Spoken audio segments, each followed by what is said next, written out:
keep on treading. Yeah, on the move, on the move. The picnic them run young from morning. Wake up in the morning before the sunrise. Nothing I want me have to try improvise. It's a blessing, yeah. Life is a blessing.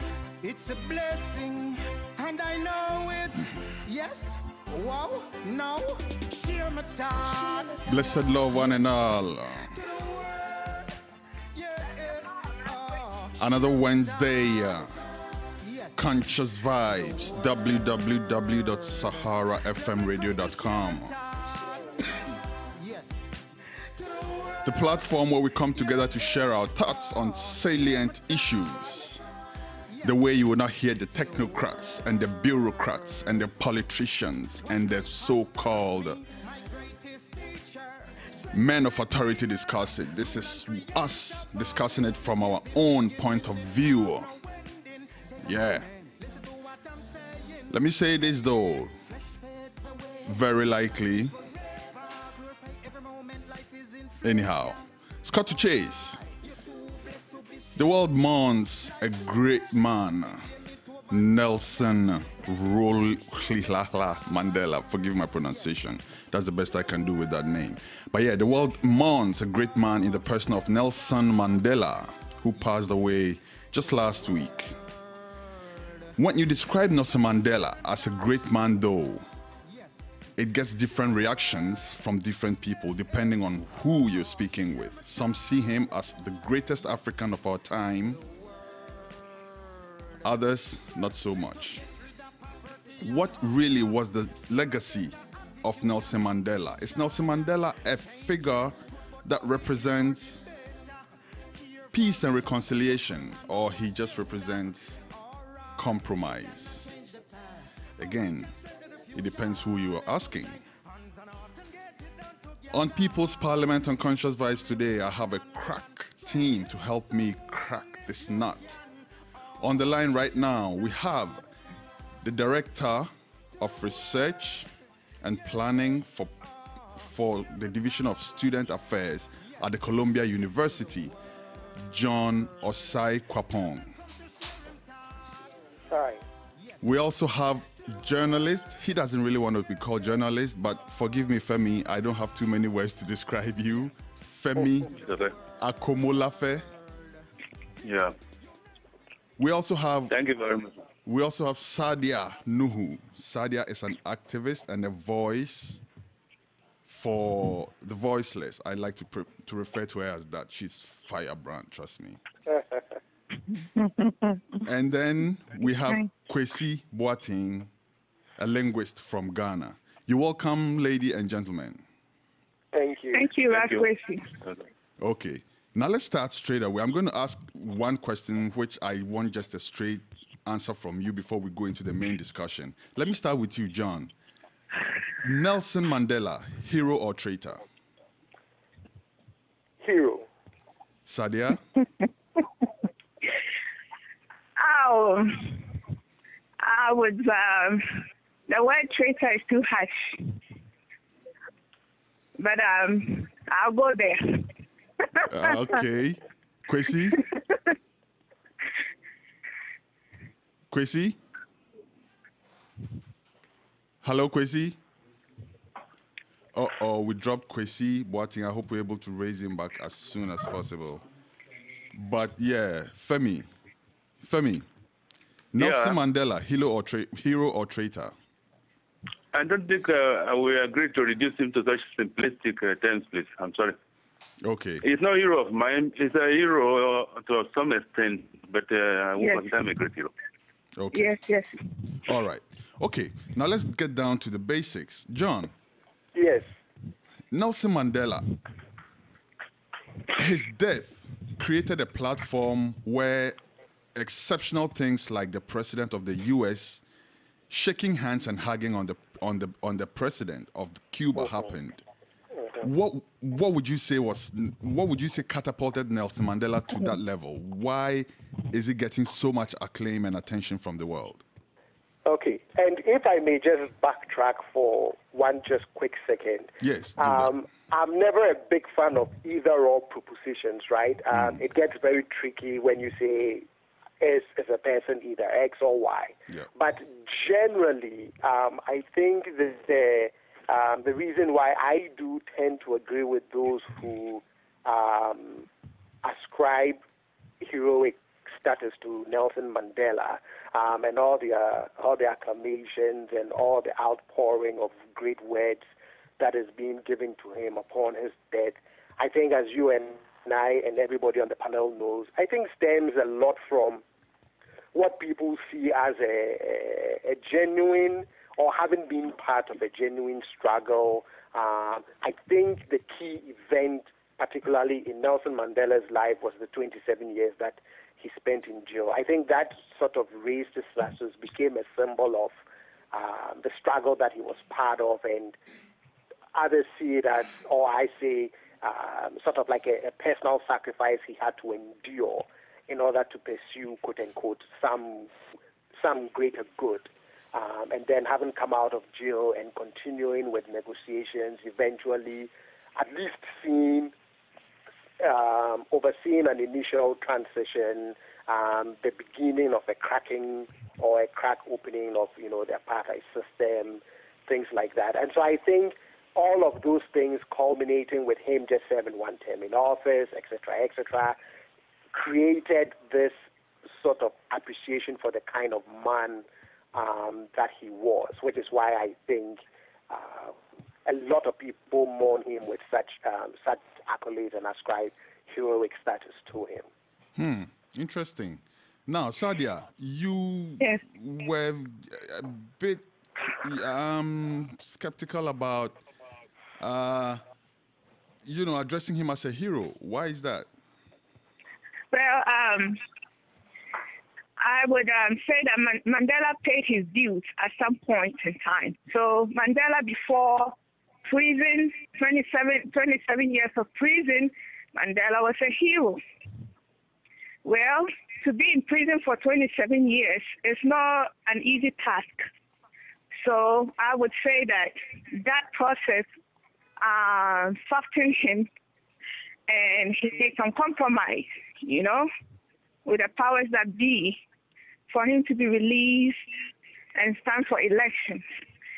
For me, that's why he's a hero of the powers that raised him. But it's okay for us to forgive. It's okay for us to represent peace because, retaliation and war doesn't solve any problem. So, okay, that was fine, what he did. But then, again,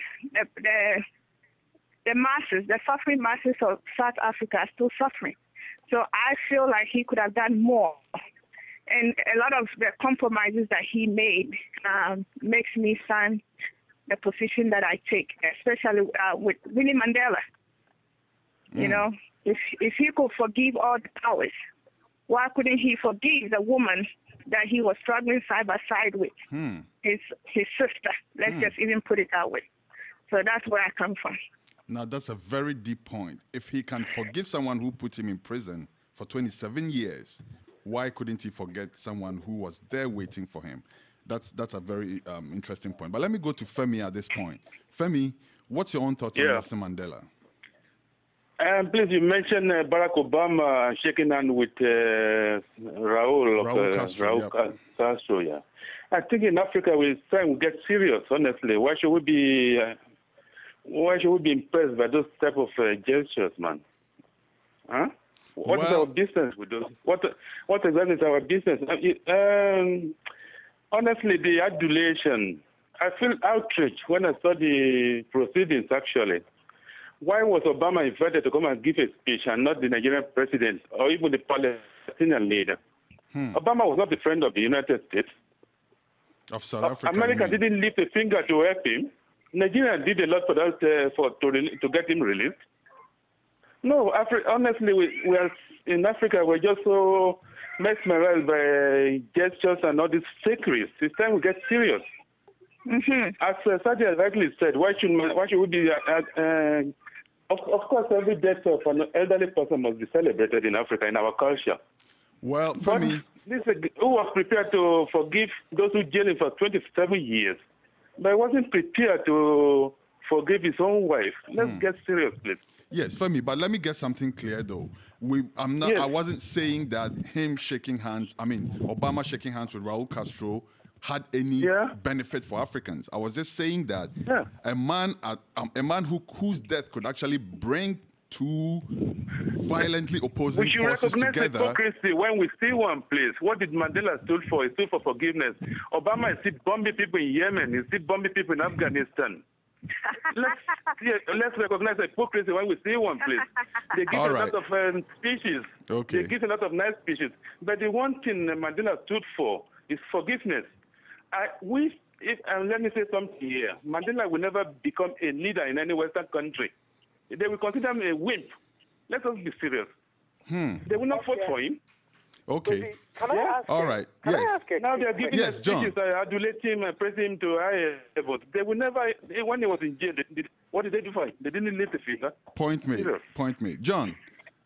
Okay, so Femi and Sadia, my only question is, you guys have raised the issue of if he could forgive those who perpetrated all these crimes against him and other South Africans, why couldn't he forgive his wife, right?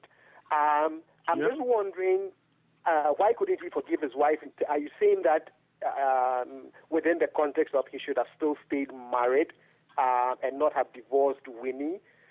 Because I don't see his divorce from Winnie as a refusal to forgive Winnie Mandela.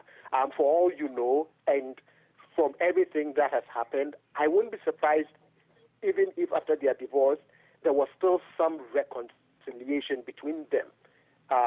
And so I'm just not clear as to why that becomes sort of an indictment of the fact that we call him a forgiven person because he divorced his wife. It is quite simple, please. It's quite simple. Without Winnie Mandela, we would not even know about Mandela. Nelson. Honestly, she kept him in the limelight. Serious. Let's go back to the historical things. I mean, it was Winnie Mandela that kept the flame going. It was Winnie Mandela that made us know about Mandela. Yes. He was in jail. Okay. All right. Most of the people who are praising him who abandoned him. Serious. Let's move the discussion forward. Forward. Talking about forgiveness. Mandela seems to be so huge because he had the capacity to forgive, or at least so it looks like. Yes. Is there anything more that we can put on his plate apart from his capacity to forgive? And then even that forgiveness, is it to the benefit of his people? That so-called forgiveness that he is being, eulogized for, is it really to the benefit of his people, or was it a compromise that was just in bad direction? Let me take Sadia first. Oh, okay, thank you. Well, that's the question. That's what we're coming to. Is that I said earlier, he forgave. Forgiveness is fine, but I don't see how that forgiveness has changed the lives of the people that were oppressed for so many years, were brutalized, killed, maimed, live in abject poverty. Okay? So the forgiveness is okay. I don't have a problem with the forgiveness. But what outcome came for the suffering people of South Africa that what do they have to show for that forgiveness? With Mandela, the way the whole world is praising him and saying he is whatever he is now, if he had that influence, he could have used that same influence to call people together and say, you know what? Let's build some schools in this community. Let's build some apartments in these communities. Let's build some hospitals in these communities. Let's restructure. Let's rebuild, and distribute resources equally to those who are suffering. I didn't see anything like that.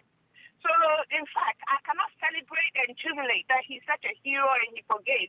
The forgiveness, I don't see how my people are benefiting from that kind of forgiveness. So, in order to not make it a long story, that's my position on that.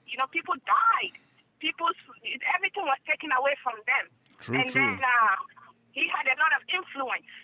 If True. that influence is true, if the powers that are praising him are really sincere, then he could have pulled those people together and made them, I'm not saying take away from those who already have, but we could have built more due to that influence. That's right. Oprah Winfrey went to South Africa and built a school. And all these celebrities that have so much money, all worship Mandela. So Mandela could have said, okay, you know what? Can you help us to build this and that and do this and that? I believe that at least some schools and some hospitals and stuff have been built. I believe what you're saying, though, is that it's not up to your expectation. Let me ask John, why does it always have to be us who have to forgive? There was a Holocaust. There was a so-called, I wouldn't say so-called, let me call it a Holocaust because we know what it was. In Israel, so many people were killed and stuff like that. The world, humanity is constantly reminded of, about this. The 9/11, the Second World War, Hitler's atrocities, all of that. We're constantly reminded about this. Why is it that Africans have to forgive apartheid to the point where nobody is being blamed at all for it? John. And I do agree to an extent with Sadia's point on this whole issue of forgiveness, which for me, after the death of Nelson Mandela, has also been my struggle. I mean, I've had the occasion to ask two different people whose views I really respect as to, because from what I've been struggling with, it seemed as though forgiveness and justice and restoration were sort of opposing values, right? Yep. That you couldn't have both. Yep. That if we wanted forgiveness, we had to give up justice. Or if we wanted justice, we had to give up forgiveness. And so for me, that has been my struggle as I keep on reflecting about Nelson Mandela's death. I feel as though perhaps the price of achieving that forgiveness and reconciliation was to give up the seeking of justice for those who suffered some irreparable damages as a result of apartheid. And I'm still struggling with that question as to if he had pushed more and more for justice, what would have happened? Would it have delayed the transition? Would it have made things bloodier? And I still don't have the answers, but I do agree to an extent with Sadia. That is my struggle. Why couldn't we find a way to reconcile, both? That yes, we do forgive, but again, some bad things happen that a certain price must be paid for those bad things. And maybe eventually I'll come up with the answer, but that has also been my struggle, the cost of that forgiveness to Black South Africans. Okay. Femi, did Nelson Mandela have the right at all to start with to, take that standpoint? We forgive, we're going to move on, we're going to build a rainbow nation, nobody's going to be prosecuted, etc. Did he really have the backing of the people when he did that? I will never know that, but what he did was neither African or European. In our traditional African jurisprudence, people have to, when you need forgiveness, you have to show penance. You have to pay penalty. Yeah? We try to reconcile people, we try to be forgiven, but the perpetrator of the crime must show some penance. Today we have some enclaves in South Africa where white people still don't allow black people to visit. What type of forgiveness is that? They say they still want the Republic of Africana, whatever, somewhere in the middle of South Africa. It is not European, because the European jurisprudence is an eye for an eye. You break my egg, I will kill your chicken. Yeah? They don't forget. They don't forgive. They don't forget. They pursue their enemy. They pursue their enemy. Imagine. Yes. They pursue them. They kill them.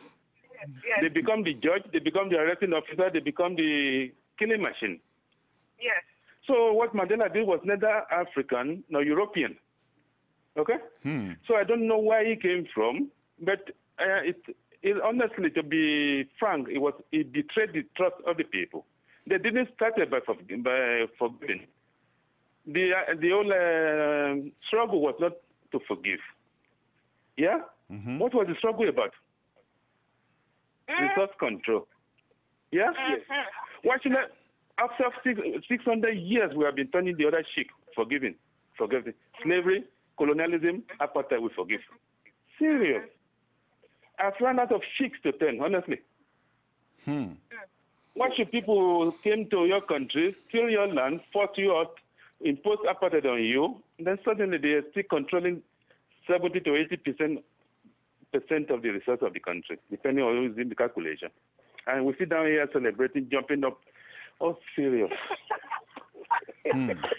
But some have also said that the apartheid regime had its hand on the throat of South Africans, and if Mandela had not done, if Mandela had not done what he did, there would probably still be apartheid. For instance, what's your reaction to that, Sadia?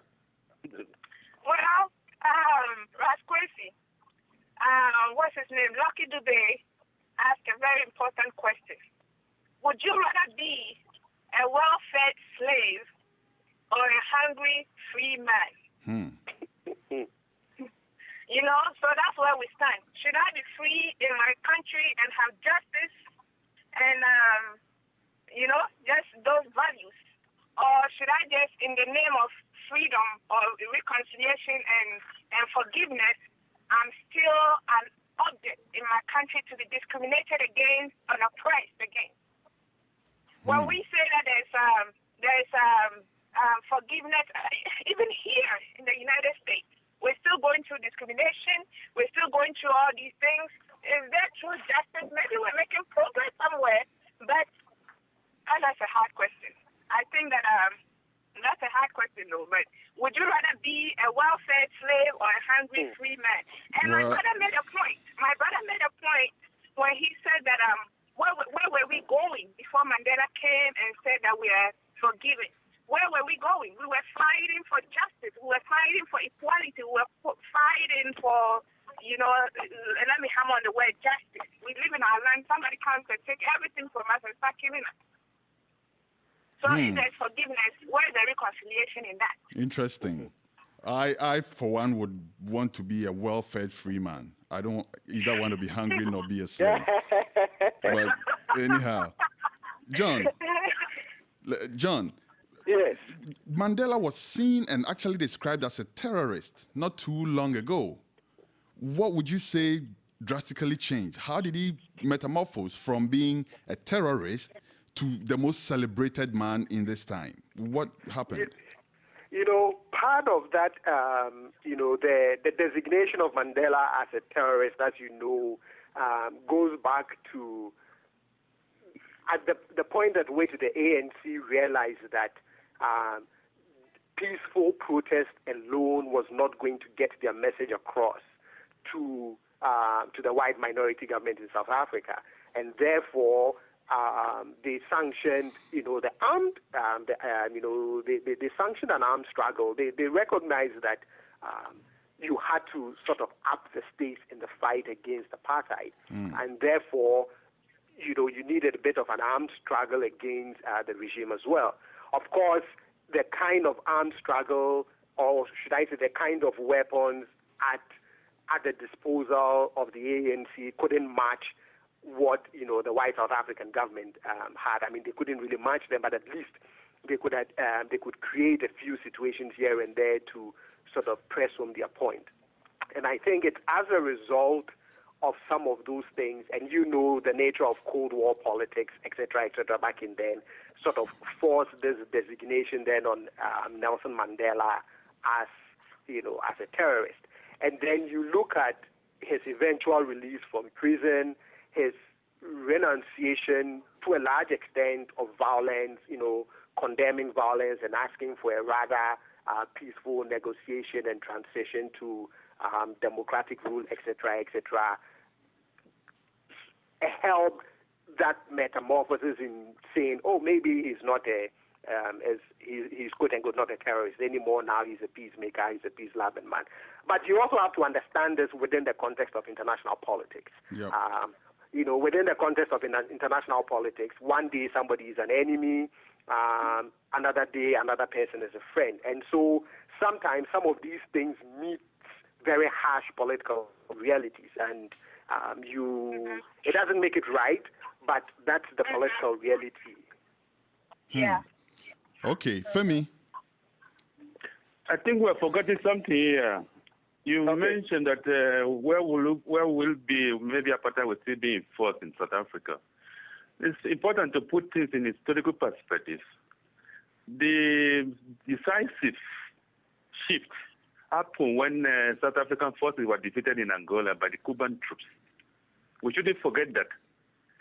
Before then, they've been acting as the invisible, all-powerful, omnipotent force in Southern Africa. When they were defeated by Angolan and Cuban troops at the Battle of Kwanafale, that is when the invisibility was broken. Then the black Africans saw that these people, they're not mighty Goliath, biblical Goliath. They are clear of it. That is what won independence for South Africa. They couldn't continue, so don't let us give them more praise than they actually deserve. Yeah, well, it is important that we know our history. Okay, good point, Femi. It is the armed struggle supported by the frontline state and Nigeria and some others, which honestly I feel outraged. The treatment meted out to Africans with this all this showish in South Africa. Honestly, we seem to forget so easily what happened. I was old enough to remember Jimmy Carter was the president then. He was constructively engaging with Botha. While Nigerian foreign minister Joe Gaba was galvanizing, running around. Honestly, please. I have a letter on my desk here written by General Obasanjo to Margaret Thatcher, asking her if her conscience allows her to sleep at night. Obasanjo wrote that? That General Olusegun Obasanjo wrote a letter to Margaret Thatcher. Interesting. On the apartheid issue. Margaret, do you sleep well at night? Does your conscience allow you to sleep well at night? Wow. I will mail a copy of the letter to you. Please do. Give me your email address. Please do. So these are things we should remember. Today we have democratically elected leaders in Africa who don't know their left from right. Well, things were done by young generals. Well, when it comes to when Papa Mugabe died, then would they be calling people to come and sing his praise? They will forget the contributions of the other African states. No, that's not correct.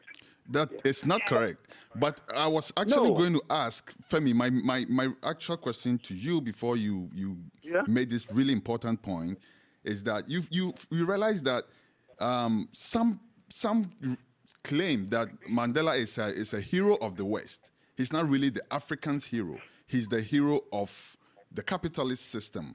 Would you say this? Please, it is important to have definition. What is a hero? How do you define a hero? What he did do for Africa as a whole to make him an African hero, please. He's fine nicely. Yeah? So please let us be objective. We don't talk bad of the dead, but please let's get our definitions correct. John. Yes. Is Mandela a hero of the West? If you judge by his, the post Mandela out of prison, if you look at his life post that, maybe not the entire West would consider him a hero, but I think to an extent, I would never know their real intentions and I'll never know their real hearts. But all the outpouring and everything that you're seeing shows that they had some appreciation for the man Nelson Mandela. Now, as to how deep that appreciation goes or the motives behind those appreciations, we would never really know. It's anybody's guess, yep. Yes, it's anybody's guess. But again, once he was out of prison, there were a couple of things I'm sure they appreciated about the man Mandela. I'm sure there were other things that they didn't appreciate about him. But all in all, it's in the nature of human beings to sing the praises of the dead most of the time and try to blot out any sort of failings that they must have witnessed. One of the things that I also wanted to throw in is that most of these, most political transitions are usually negotiated, right? And so in negotiated political transitions, you win some and you lose some.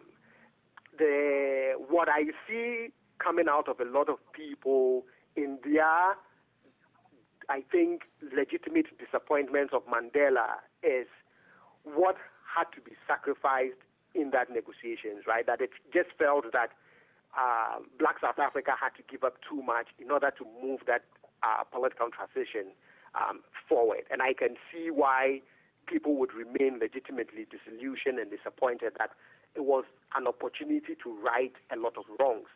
And it seems as though in order to move the political transition forward, we had to relegate some things to the background. But again, in real political terms, at that point, what do? You continue again, people would make different choices. Do you continue the struggle until you can get almost everything you want and delay the transition, or do you move ahead with the transition, hoping that once the transition is set into place, then that becomes your avenue to keep, fighting and, keep trying to sort of dismantle whatever it is that you're trying to dismantle. Again, I continue to have a lot of questions and struggles. Okay. In Ghana, for instance, we have a saying that if someone is selling power and you have to sell your mother to buy power, do so, and then later on use that power to free your mom again. Possibly that's what Mandela was trying to do. Do you think so, Sadia? Precisely. I can see that point.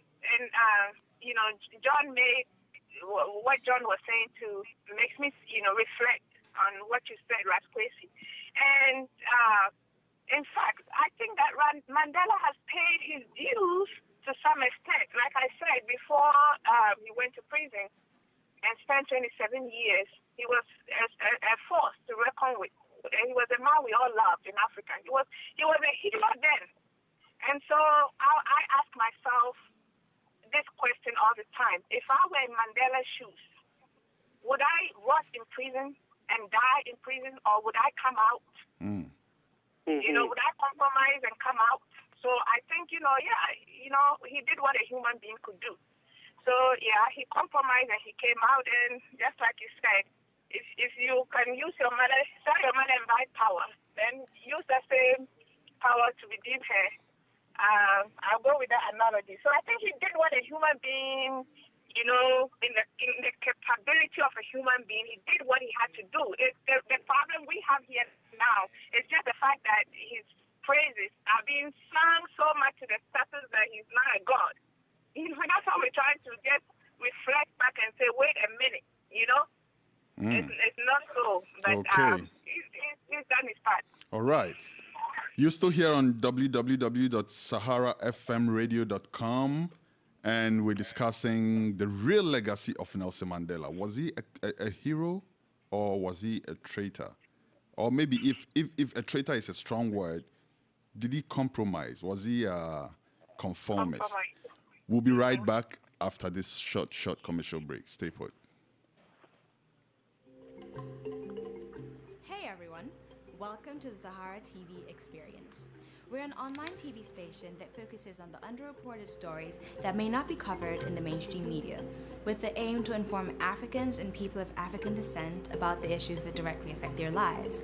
Sahara TV covers a range of issues, from governmental corruption, human rights, news breaks, exclusive interviews, as well as African music, culture, and fashion.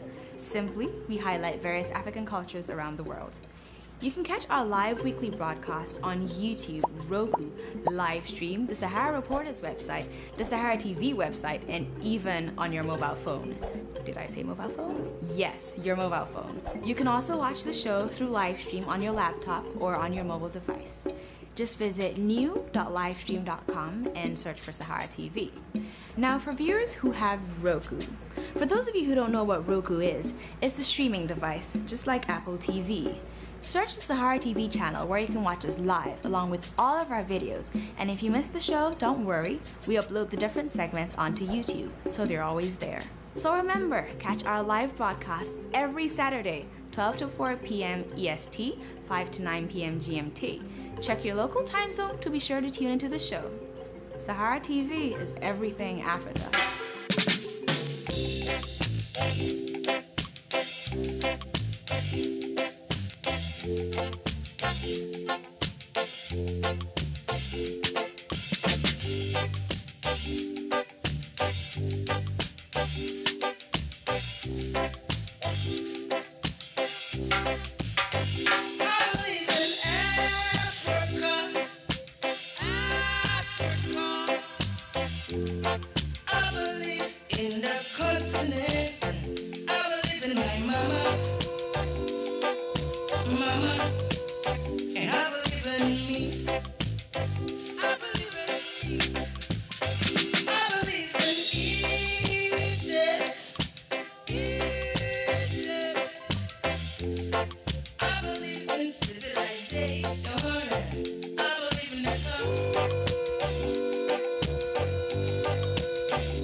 Sounds of Rasbumba.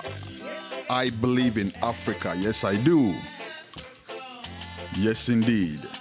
We're still discussing the legacy of the man Nelson Mandela. And now we've been joined also by Kwesi Boaten. Kwesi Boaten is no stranger to this program. He's a linguist from Ghana. You're welcome to the show, Kwesi. Hello, Kwesi. Everybody once again. Ah, yeah. Yes. Greetings. Yes, you've missed part of the show, but that's not anything. It's, you know, we're still here with you. So now let me welcome you with this question, because everybody answered it, but you didn't have the chance to because you were not here. Nelson Mandela, hero or traitor? I am not going to give a straight answer, but I will say that we have noted him because he has spent, greater part of his life trying to get freedom for his people. He was in prison for that. He has suffered. He's come back. He's forgiven and all. These are human traits that anybody will acknowledge. But as far as the African struggle is concerned, then we have questions.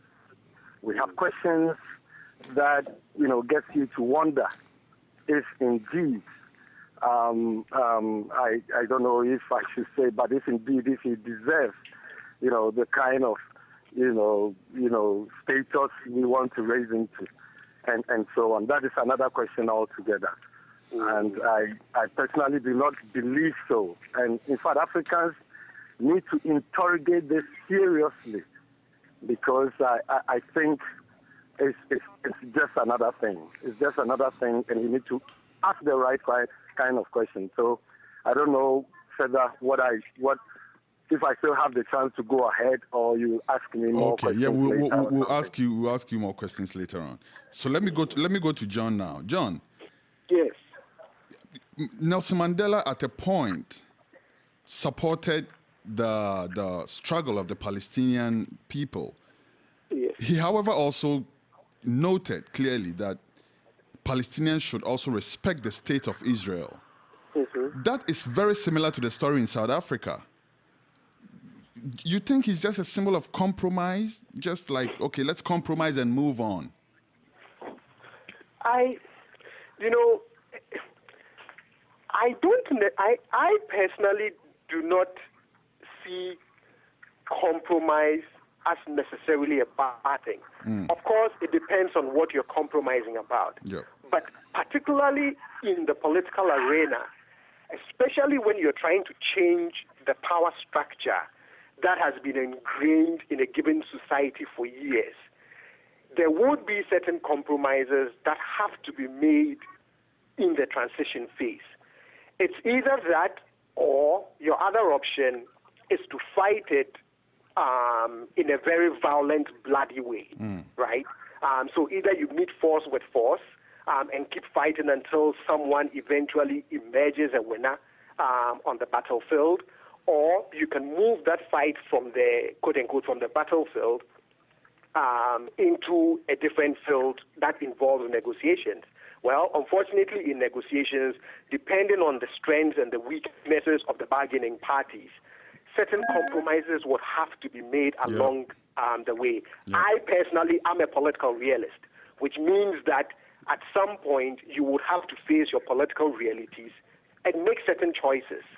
They may not be the ideal choices, but it's the choices that moves you one step ahead. So again, it just all depends on, unless of course, the last thing I want to add is, unless of course the compromises that were made set back the clock of progress. Now that's a different story. But if these were necessary compromises, to set the ball rolling and keep it rolling, then I don't see anything wrong with some of the compromises based on the political realities that Mandela faced that he had to make. Some have argued that after all was said and done, indigenous African people are still where they are. Yes, they can go to the same bars as the white people. They can, eat from the same restaurants, etc. But do they even have the wherewithal to do so? So, people think it was not such a good bargain after all. Femi, what's your take on that?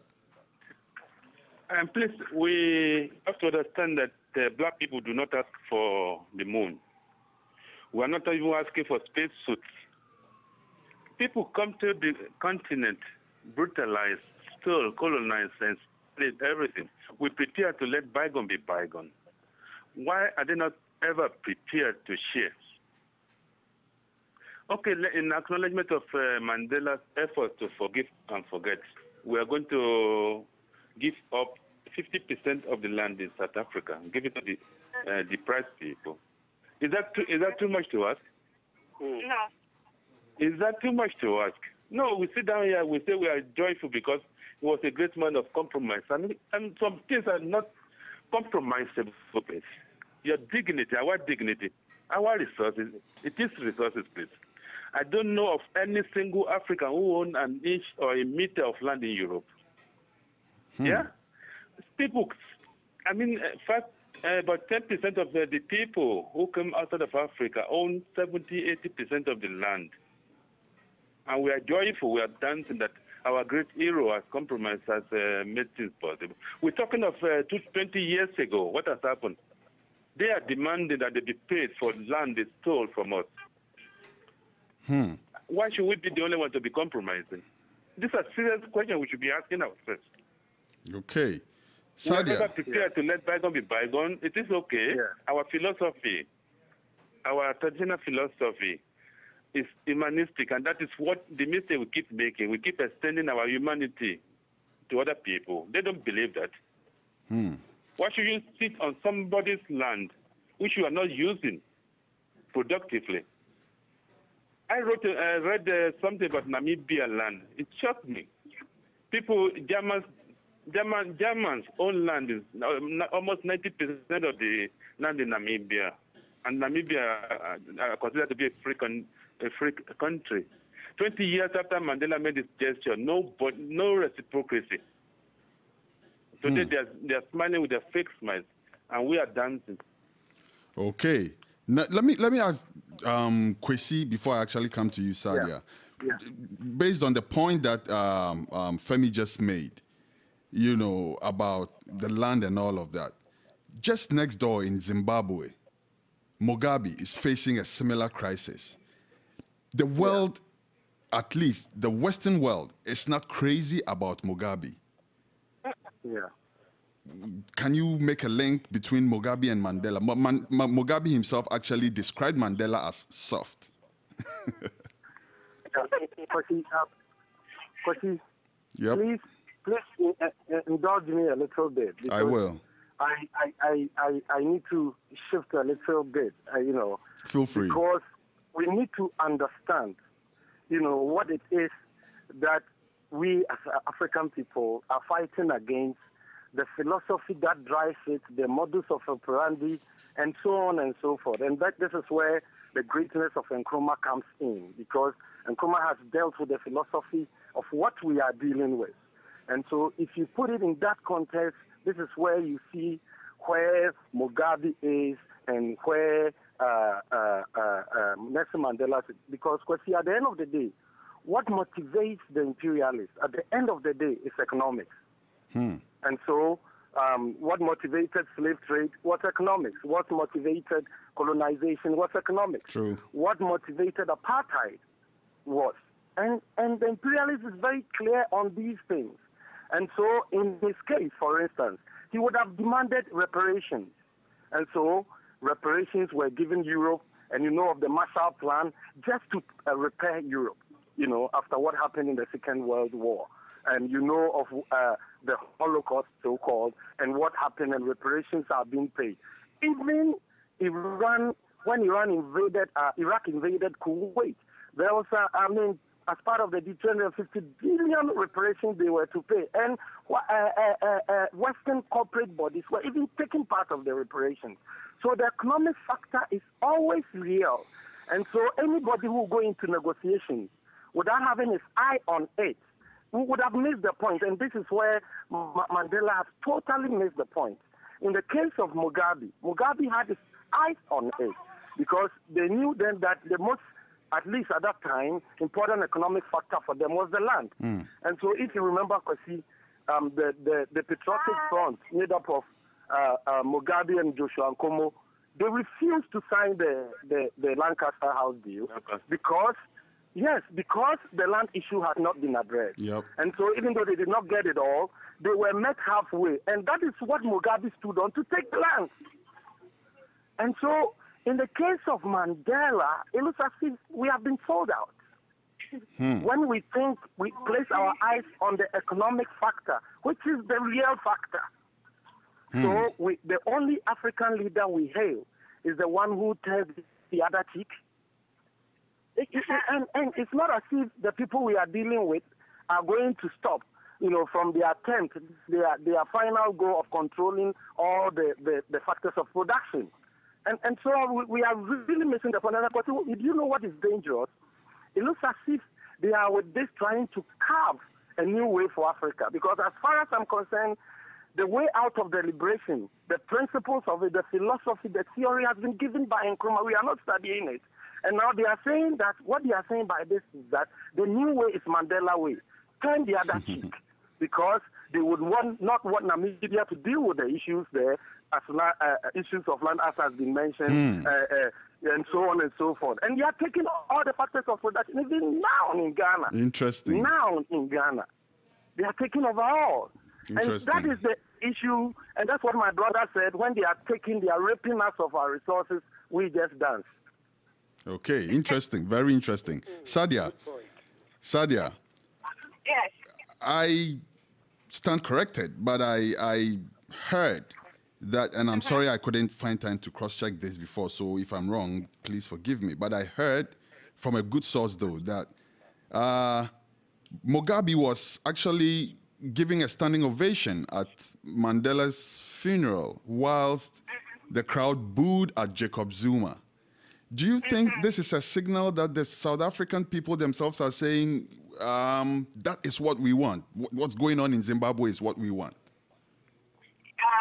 Yes, Kwesi, I think that you'll be accurate in saying that because I follow the news on Facebook, and the general consensus from South Africa and from a lot of other African comrades is that Mugabe is the real African hero that is standing today. That's what a lot of people are saying and cheering for Mugabe. Because what did Mugabe do? Mugabe had the guts to tell the foreigners to get out because there was really they had the best of everything, the best of the land, the best of all.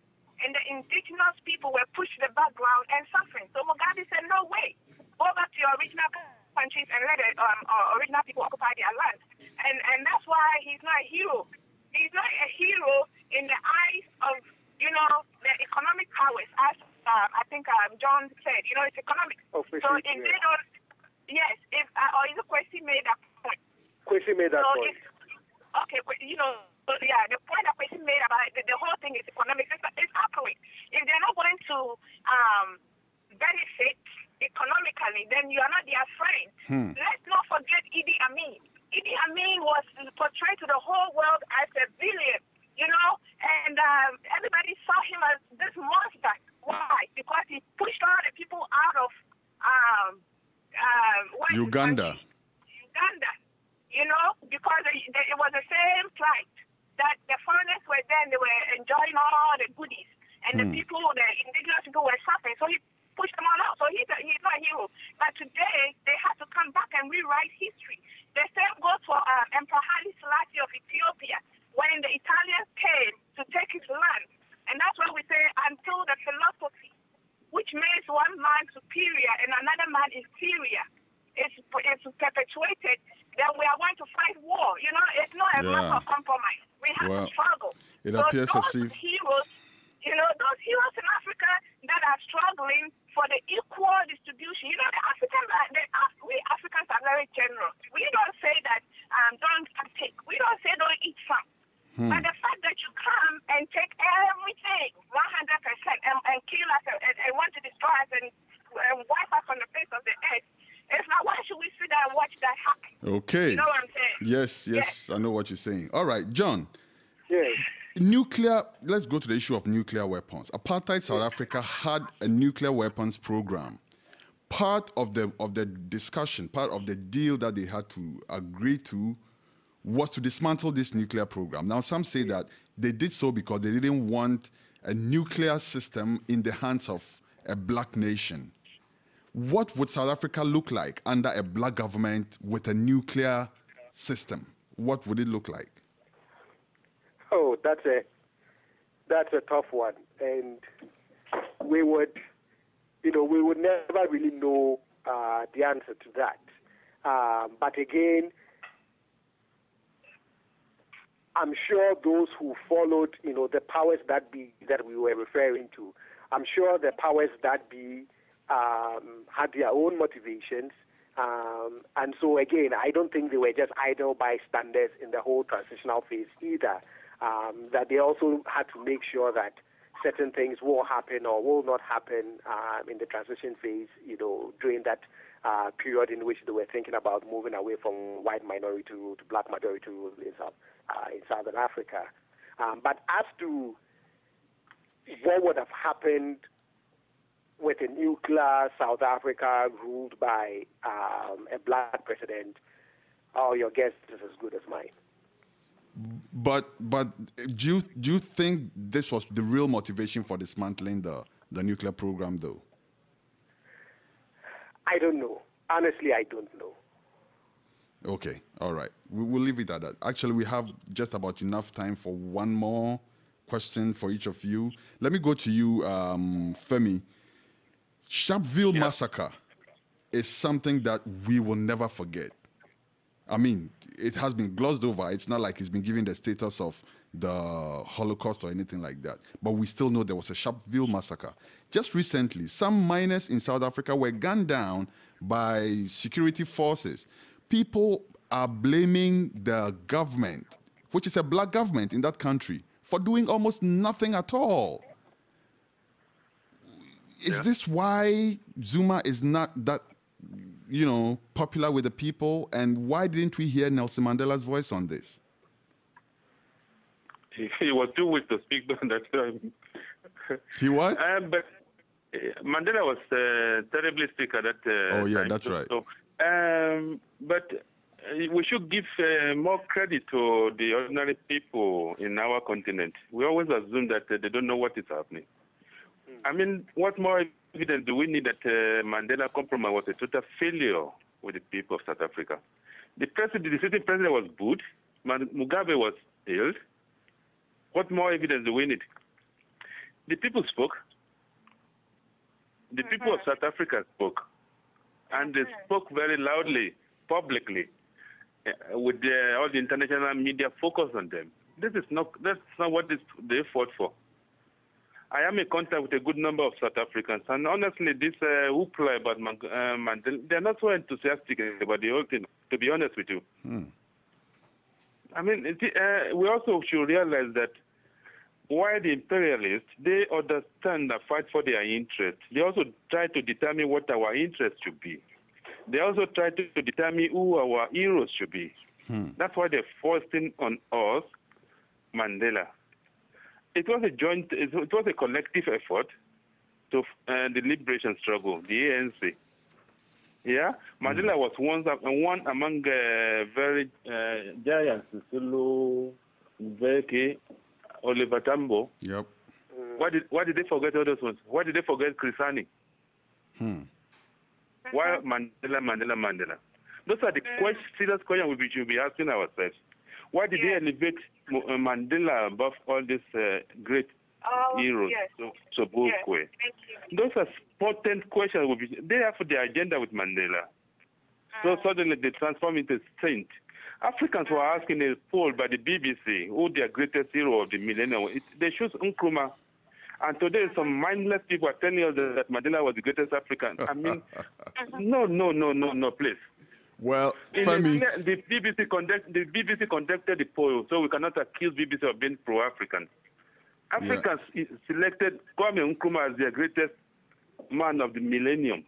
Based on that, I would read something someone put on my Facebook, in a message in Facebook to me. He said Kwame Nkrumah was a liberator of a continent. Mandela was the liberator of a country. That's how he sees it. Anyhow. Please ask one question here. Can you tell me exactly what one thing Mandela stood for as an African, as a Pan-Africanist? Compromise. What idea? Compromise without getting anything is stupidity. Okay. Yeah? No, it's not in our culture to compromise to the extent. All right. I mean, the result belongs to you. Why should you become a beggar? Okay. All right. So my producer has just signaled me, but I'm going to read something from a document which is called the ANC's Freedom Charter. The Freedom Charter forms the building blocks based on which the ANC wanted to see a free South Africa. And then I'm going to give each of you a minute or two to tell me what you think. I mean, if you think that what is happening in South Africa right now is anywhere close to what was envisioned by the founding fathers back in the day. I read, quote, "The national wealth of our country, the heritage of South Africans, shall be restored to the people.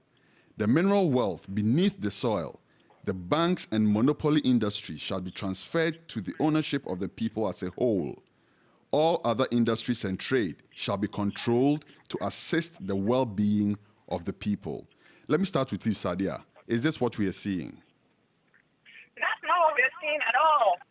And I guess that all the discussions we've had already point to the fact that that's not what we're seeing. And that's why we are debating whether, Mandela is a hero or not. Okay. And I feel like if he had continued with that agenda, then, you know, something better would have been said. But we want to continue that agenda.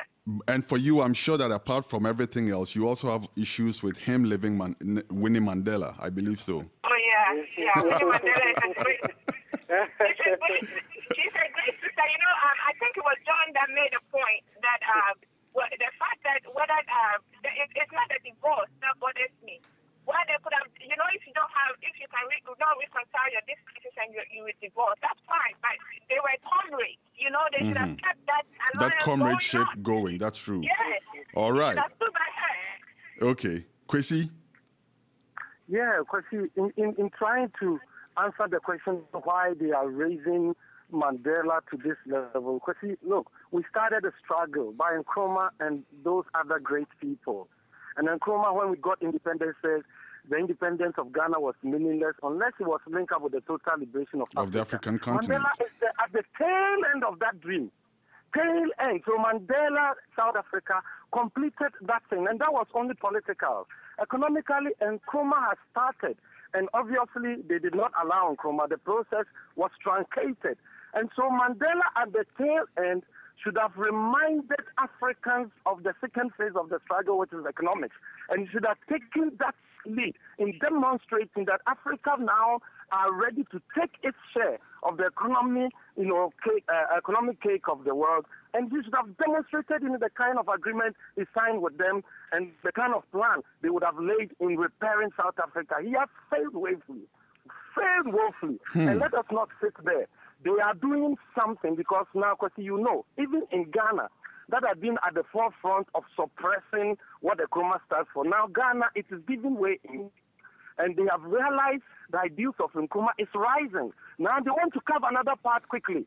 You understand me? They want to part another part quickly, and that is the Mandela part. Turn the other cheek, and we will hail you. We should resist it. Okay. Yes. All right. Femi? Yeah.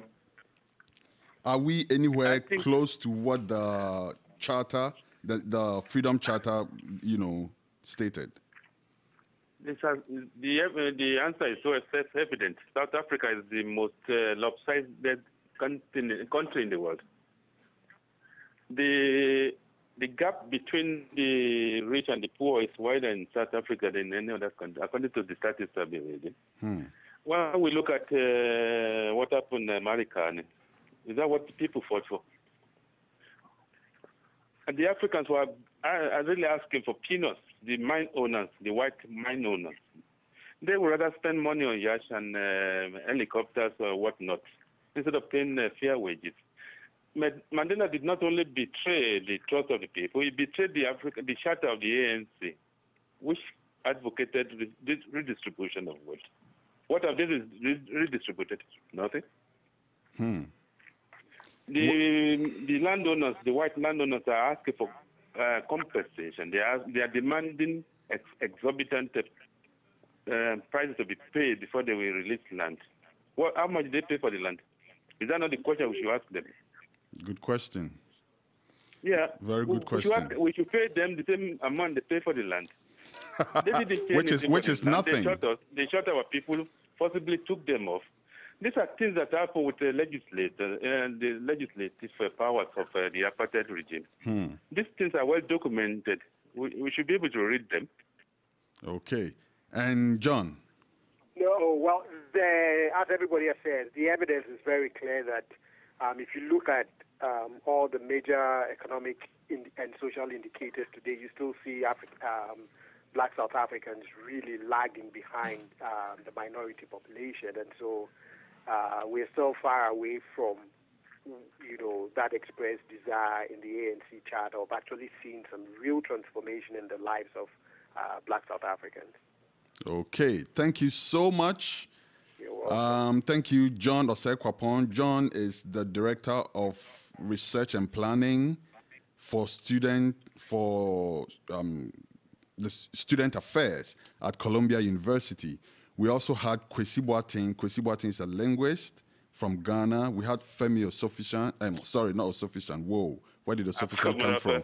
Femi Akomolafe, And Femi, like I keep saying, I find it hard to describe you because I know you don't want to be described as a journalist, but that's the one word that could easily roll off my tongue if anybody asked me to, introduce you. No worries. You are an African and you're an activist, so at least that I know I've got correct. And then, of course, we had Sadia Nuhu. Sadia is a mental health specialist and an activist. Thank you so much for joining us on this program. And You're welcome. we definitely, our doors are open to you again. Definitely, we'll be reaching out to you again on more topics. Thank you. Thank you very much for inviting me. Thank you all very much. Nice being on I the enjoyed show. the discussion. All right. Yeah. Okay. Yeah. And goodbye to all of you. Okay. So, next Wednesday, we may or we may not be here. I don't know. If we are, God bless. If we're not, I'm leaving you with this to always remind you of this program, Conscious Vibes. Sounds of Natty Joe Amanfo. Dig in. Kilo de Africa. What is wrong with us?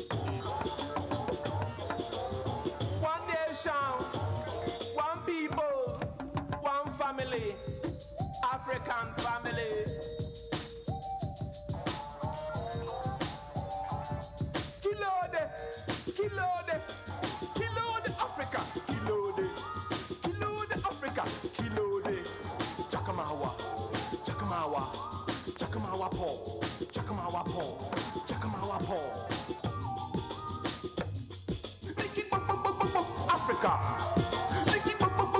Africa, Orishi Eyo Dudu, Orishi Africa, Jakamawa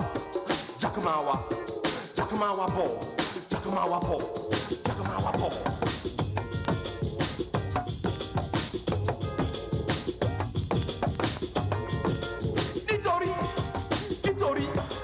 Nitori, alone.